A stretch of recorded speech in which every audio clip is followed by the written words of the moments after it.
আজি প্ৰকাশ কৰছি ঠিক আছে না মাটিৰ পাট্টা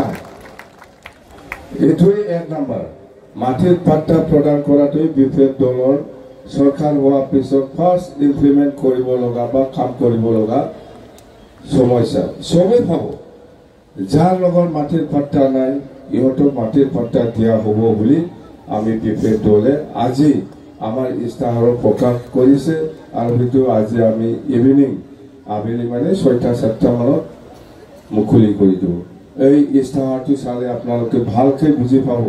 যে বিপিএফে সঁচাকে সরকার হওয়ার পিছত কি কাম কৰিব যেনেবা আমি কৈছো যেনেবা আমি কি কৈছে যে ল'ৰা ছোৱালী সকলৰ কাৰণে তাৰমানে মিটিঙত আপোনালোকে সবে বহুত আইছে আমার আই মাতৃ মহিলাসকল আইছে আমার সমাজকর্মী কোনোবা রিটায়ার পার্সন বা কোনোবা